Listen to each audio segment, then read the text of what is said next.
Season's greetings and welcome to Wreath Making 101. My name's Dave from DaveMatlockCreations, and today I'm going to show you how to take a simple evergreen silk wreath and add fresh greenery, berries, clippings, and a bow to make it into something that you can create at your house using things that you've either taken from your yard or from extra clippings from the bottom of your Christmas tree. Today we're using pine, fir, we've got some nandina, magnolia, and then there's also some laurel in there. So come on, let's get started. Start with one type of greenery and layer it both inside and outside the perimeter of the wreath. To secure it, use the silk fronds and tie them like a twist tie. Once you've completed one type of greenery, keep layering in with the nandina berries being the last thing, as they are fragile.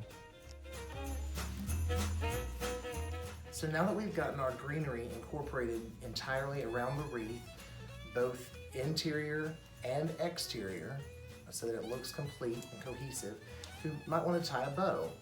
Now, for the Christmas season, I like to use a brick red, like we've got here. This is a brick red velvet. If you're wanting to go for more of a winter wreath that you're not going to have to change out, you may want to choose maybe a pattern that has whites and snowflakes and things in it. You can also use any kind of fake snow or spritz or anything like that on the top of your wreath so that it would look more wintered, and kind of make it last a little bit longer, even in through February and March. But let me show you how to tie a bow. For bow making, you'll obviously need ribbon, so find a favorite ribbon that you like. I use wired ribbon because it actually seems to last a little bit longer. You'll need at least a few floral wires and some good scissors. To start, I usually start with the back end, the back tails. So this is as long as my tail is going to be. And I'll take and I'll tie a simple twist one time. Pinch it. This will be my furthest loop back. So I hold it like this. Pinch it again. Come back and twist it. So now you have even loops on the back. The important part for the twisting is twofold. One, it lets the pretty side of the ribbon stay on the outside. But two, once you tie your wires in, as we'll show in just a few minutes, it gets everything a little bit tighter, and the tighter the wire is, the fluffier the bow can be. So you'll just continue on like this.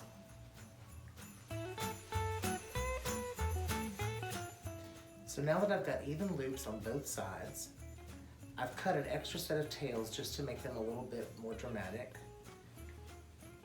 I'll put them right behind my first set of tails, kind of contour them down. I'll take my floral wire, go between those last two tails that I just added, come back. This is where you've got to pull it pretty tight in order to make a fluffy bow. So you'll just keep twisting, and you'll twist it a couple of times just to secure it so that the wind or anything else may not knock it off. And then come back through. You just kind of fluff it out.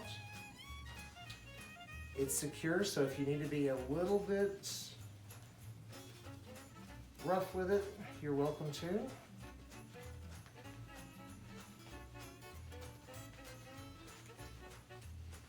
And then your tails should all be coming kind of straight down.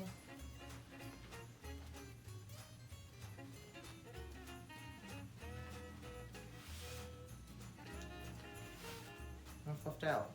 Now, one thing that I do is at the end of the season, I'll take all of my fresh greenery and everything out of the wreath, and to store it, I'll go ahead and take the bow off the wreath, and I'll fold it exactly as it was tied. So you'll fold it back and just stack the layers of ribbons on the top of each other, just like this.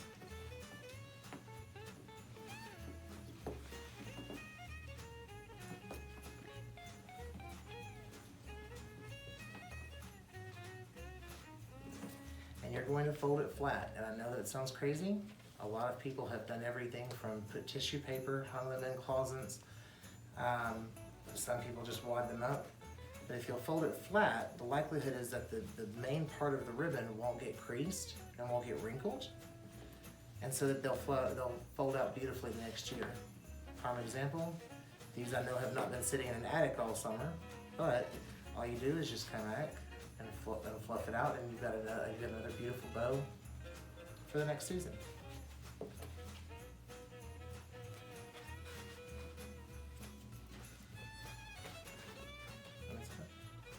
Now that you've tied your bow, to attach it, all you'll do is feed both the top and the bottom wires through the wreath, like so. Pull it tight, and you want it to be pretty tight in there so that the greenery will kind of make the bow fill out a little bit.